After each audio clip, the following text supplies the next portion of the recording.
요한복음 14장 6절입니다.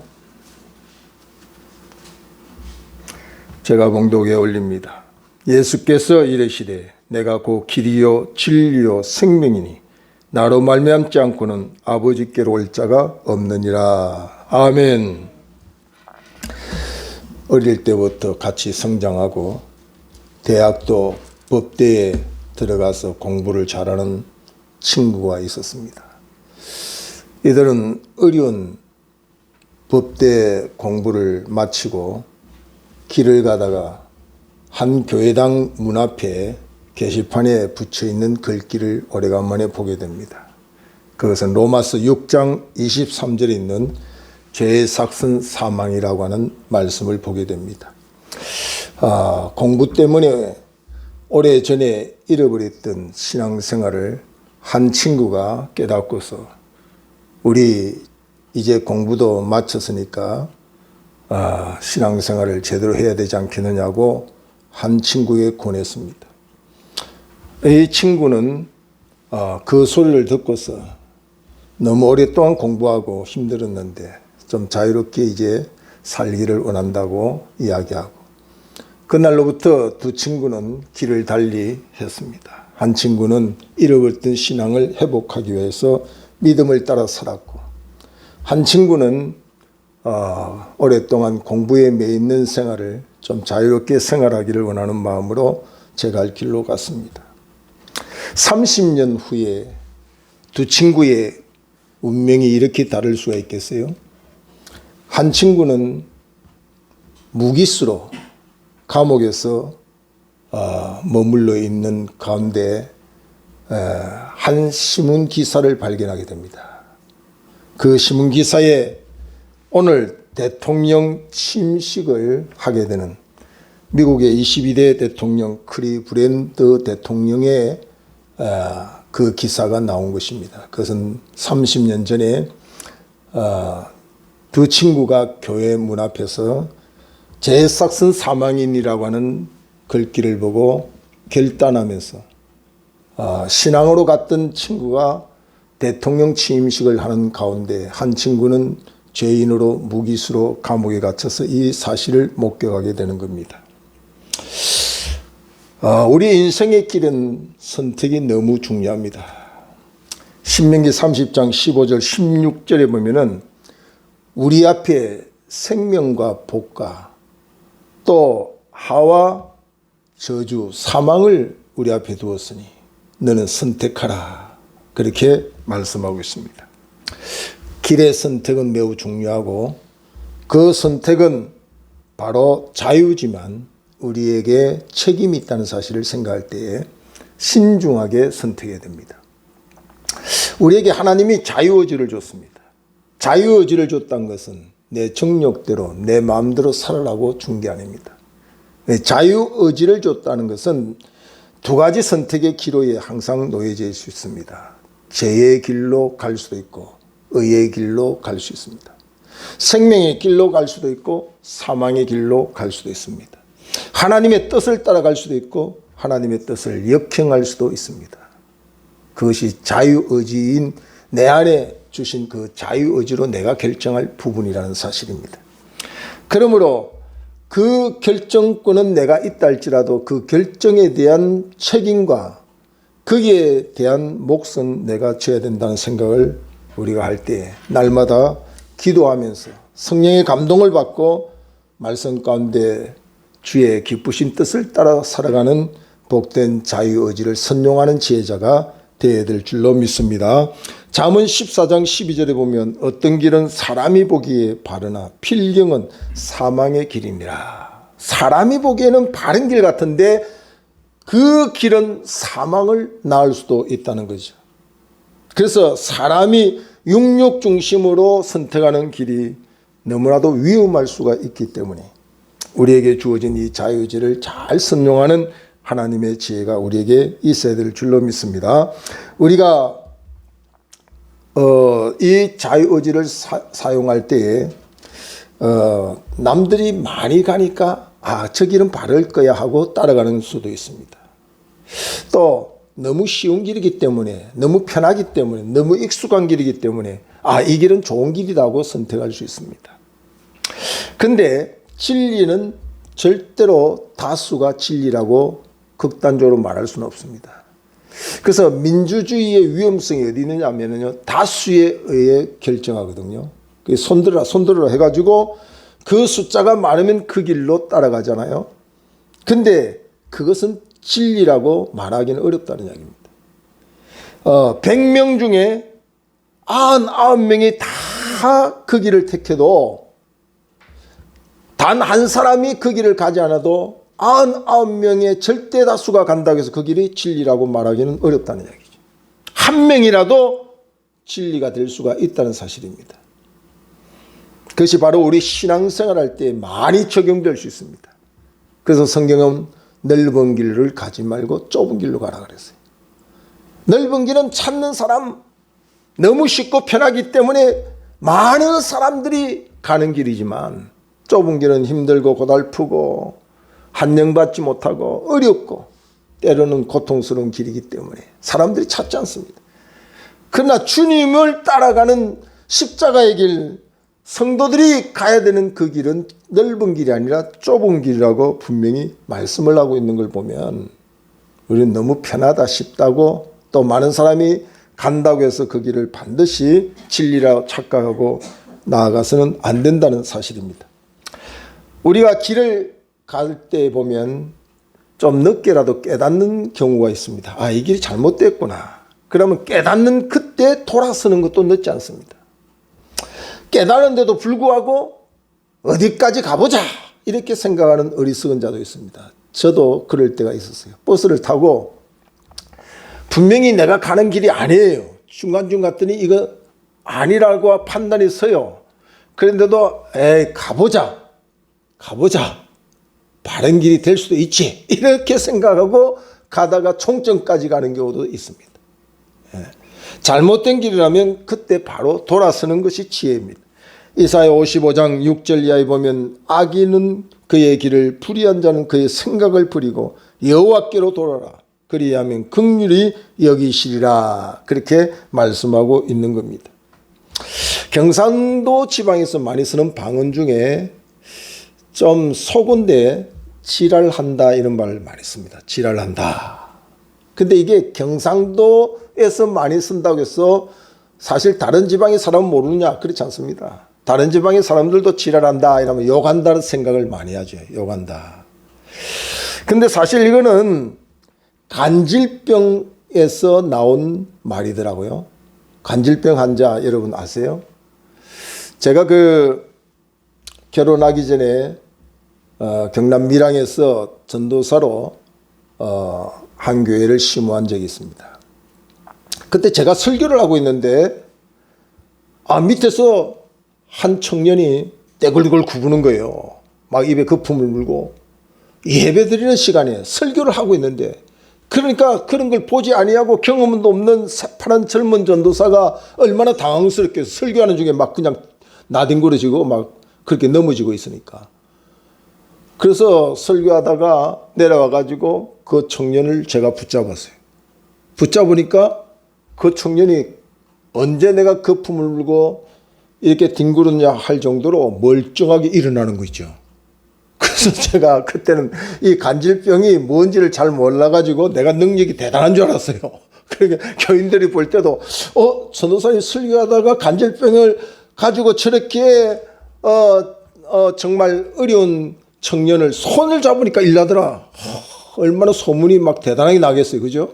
근데 나중에 알고 보니까 그건 누구든지 때가 되면 그치는 게 간질병이더라고요. 그렇게 막 정신없이 난동을 피우고 거품을 물고 막 넘어지고 쓰러지면서도 시간만 되면 내가 언제 그러느냐 하고 툴툴툴 옷을 틀고 일어나는 게 간질병이에요. 그러니까 내가 손잡아 줬기 때문에 능력이 나갔기 때문에 일어나는 게 아니라 시간이 되니까 일어나는 일들이라 하는 것을 깨닫게 되죠. 바로 이 지랄한다 하는 말이 여기에서 유래된 말이라고 생각되어진다면 좋은 말은 아니겠지요. 근데 경상도 말에는 길이라는 말을 질이라는 말이 있어요. 질 좀 가르쳐 주세요. 질 좀, 질이라 그래요. 길을 질이라 그러거든요. 그게 그 지랄을 한다는 말은 지자가 질이라는 뜻이에요.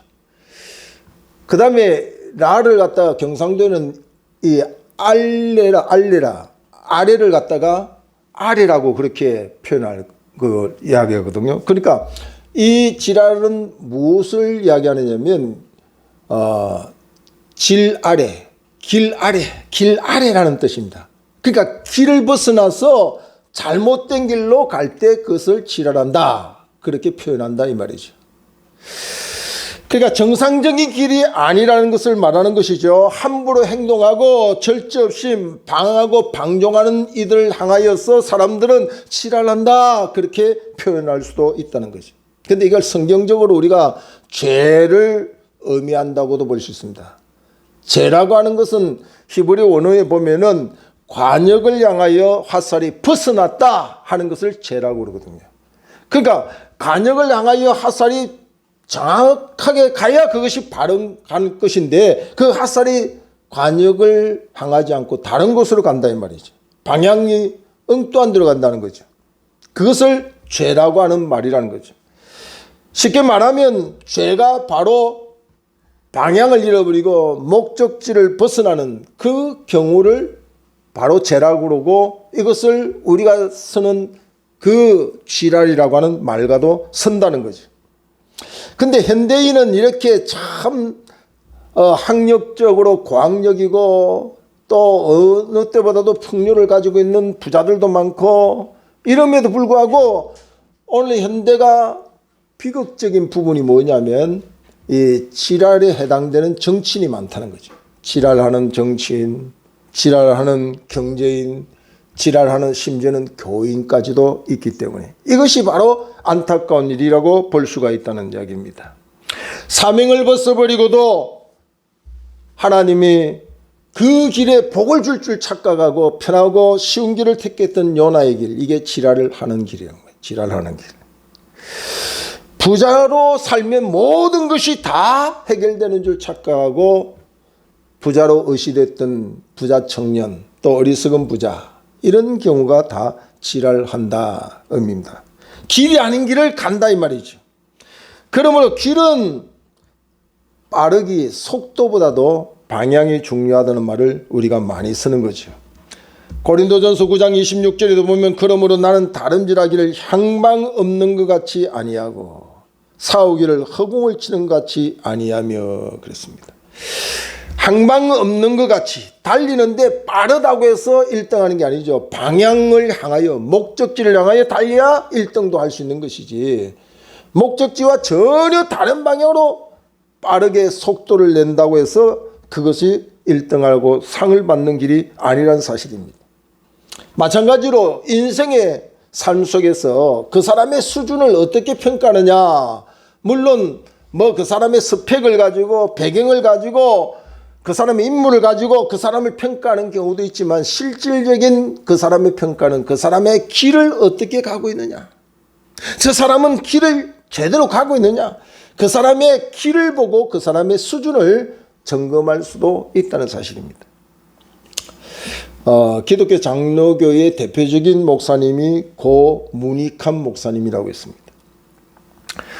이 문익환 목사님은 참 많은 사람들이 존경을 받을 수 있는 목사님입니다. 문익환 목사님의 둘도 없는 친구가 우리가 잘 아는 윤동주 시인입니다. 윤동주 시인은 29살이라는 짧은 인생을 마감했습니다. 그야 참 똑똑하고 유능하고 앞이 창창한 이 희망적인 친구를 29살에 잃어버렸어요. 그래서 70고개를 넘어가면서 이 문익환 목사님이 윤동주 친구를 위해서 시를 하나 만든 게 있습니다. 그게 제목이 동주야 하는 시입니다. 그 시의 내용을 보면은 이런 고개를 넘어 자신의 못난 삶을 돌아보면서 29년이라는 짧은 인생을 살았지만 떳떳하고 바른 길로 갔던 친구를 부러워하는 내용이 거기에 기록되어 있다는 거죠.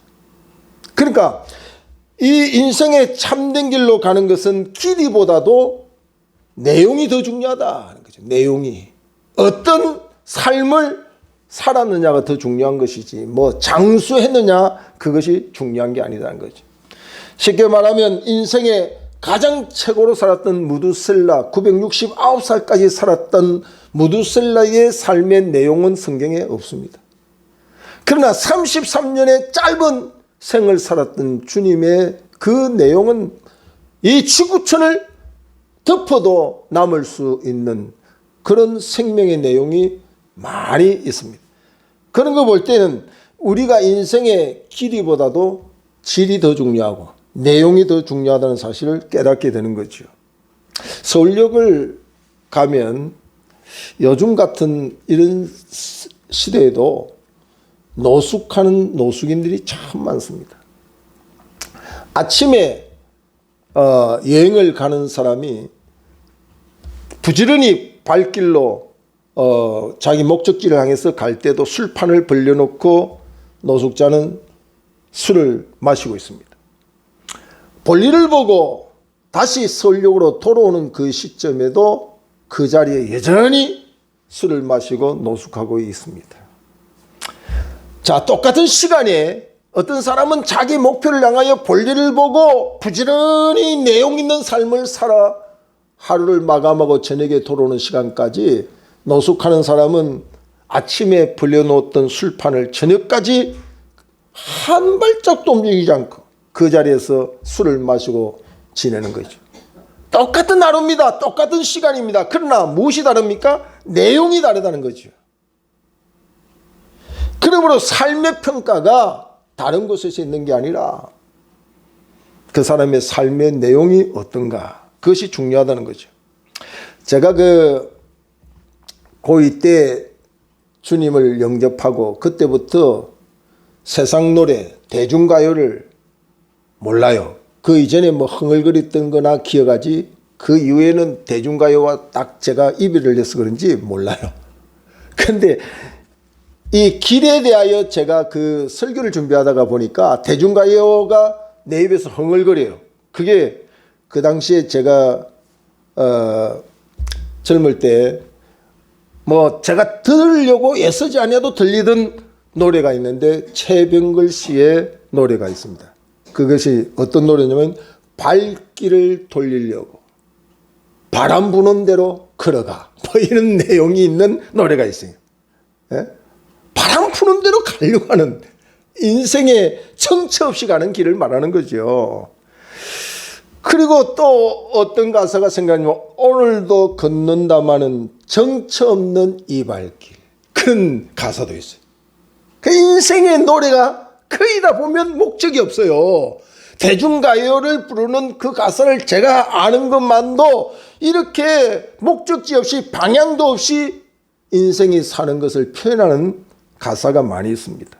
거기 보니까 또 이리 갈까 저리 갈까 차라리 돌아갈까 그러니까 이 방향이 없는 거예요. 어디로 가야 될지를 모르는 인생의 모습을 적나라하게 세상의 노래에서 나오더라는 거죠. 제가 아는 것만 그 이외에도 너무너무 많이 있겠죠.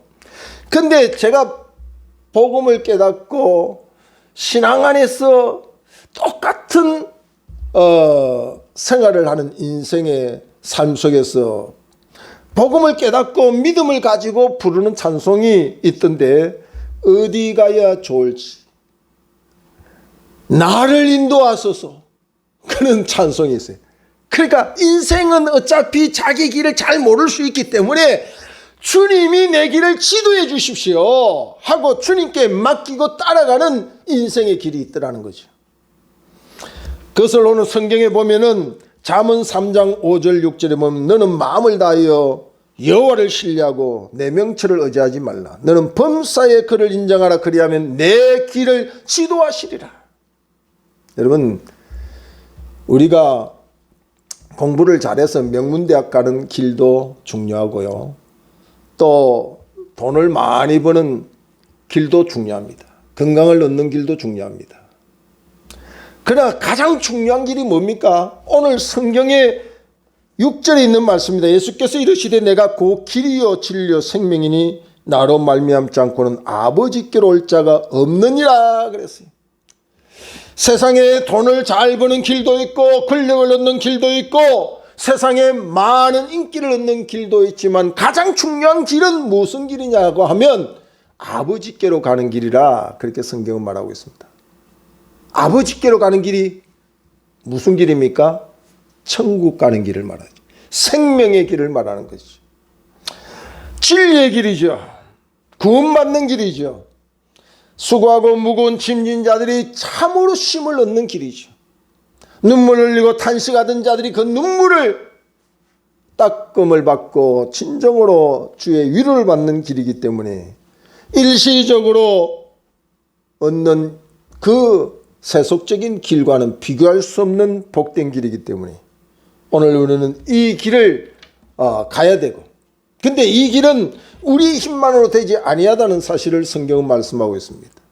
그래서 주님이 친히 길 되어 주시겠다고 약속하십니다. 나는 길이요. 어떤 길이냐? 아버지께로 가는 길이다. 구원받는 길이다 이 말이죠. 어느 대형교회 목사님이 모 대학에서 불교대학에서 강의할 때에 그 불교를 대우해 준다고 표현을 했는지 모르지만 예수님 외에도 구원을 받을 수 있습니다. 이렇게 표현을 해서 한동안 교계에 문제를 일으킨 경우도 있죠.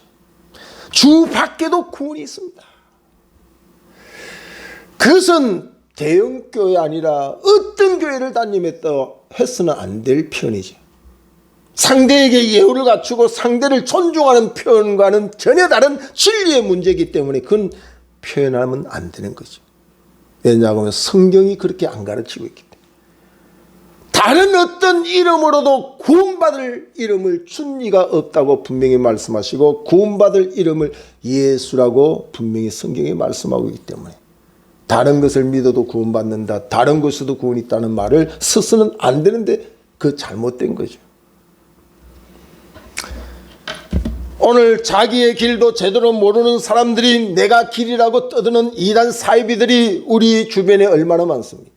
자기의 길을 따라오면 늙지도 않고 병들지도 않고 죽지도 아니한다고 영생을 자랑하는 영생교도 있었고, 자기를 따라가면 영원한 신천지에 들어간다고 신천지를 주장하는 이만희도 있고, 이렇게 자기 길도 몰라서 늙어서 죽는 그 죽음을 막지 못하는 인생이 자기를 따라오면 영생하겠다, 구원받겠다고 하는 미혹의 시대에 저희들은 오늘 이 말씀을 꼭 붙들어야 돼요. 나는 길이요 진리요 생명이니 나로 말미암지 않고선 아버지께로 갈 자가 없느니라. 이 사실을 흔들림 없이 믿고 나아가야 될 줄로 믿습니다. 잘못된 길은 절대로 우리는 따라가서는 안 된다는 거죠. 비성경적인 것을 한 인간의 인기를 가지고 그 사람의 유명세를 가지고 믿고 따라가서는 안 된다는 겁니다. 그래서 우리는 우리의 지혜와 우리의 명철을 받아도 길 대신 주님이 우리를 간섭하시고 지도하는 길을 수용해야 할 수 있는 그런 자세가 필요하다는 거죠. 오늘 현대인에게 가장 필요한 게 뭐냐면요, 물론 대학 공부를 다 해서 유명한 교수 밑에서 가르침도 받지만 그 가르침이 생명의 길로 영생의 길로 가르치는 건 아닙니다. 영원한 생명의 길로 우리를 지도하고 우리의 길이 되시는 오직 예수 그리스도, 그분의 지도를 우리는 받는 자세야 돼요. 날마다 수용해야 됩니다. 오늘 많은 사람들이 세상 가운데서 길을 찾아내려고 예를 쓰다가 학문에서도 길이 없고 물질에서도 길이 없고 권력에도 길이 없고 마침내 캄캄한 허감을 경험한 후에 사람들이 뭐라고 그랬어요? 길을 잘못 들었었네, 길이 안 보이네, 그런 말들을 사람들이 하는 거죠. 여러분, 혹시 지금 우리의 길이 잘 안 보이면 우리가 세상에 기웃거리지 말고 우리의 길이 되시는 주님의 인도를 받을 수 있기를 바랍니다. 예수 그리스도가 우리의 길이고 우리의 영원한 멘토라는 사실을 기억하여서 그분의 가르침을 따라가는 우리의 삶이 되어줄 수 있기를 바랍니다.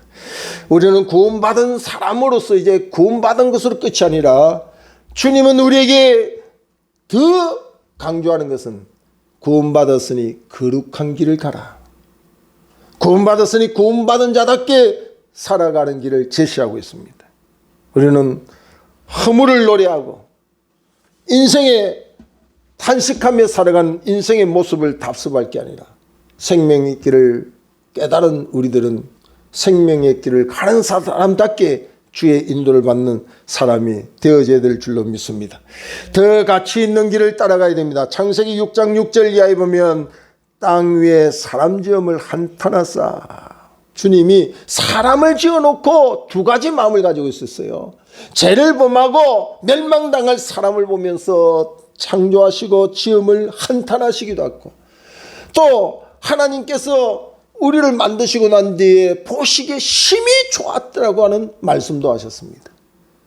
오늘 우리는 우리에게 주어진 자유의지를 주님의 성령의 인도를 따라, 말씀의 가르침을 따라, 길 대신 주님을 따라가다가 보시기에 좋았더라고 하는 하나님의 백성의 길을 잘 걸어가서 아직도 길이 안 보인다, 길을 잘못 들었었다고 가슴을 치고 한탄하는 우리 이웃에게 길 대신 주님을 소개할 수 있길 바랍니다. 그래서 저들도 아버지께로 가는 길을 알고 생명의 길로 가는 줄을 알고 우리 모두 구원받은 하나님의 백성으로 일어날 수 있기를 주의 이름으로 축원합니다. 기도하겠습니다. 존귀하신 하나님 아버지, 은혜와 사랑을 진심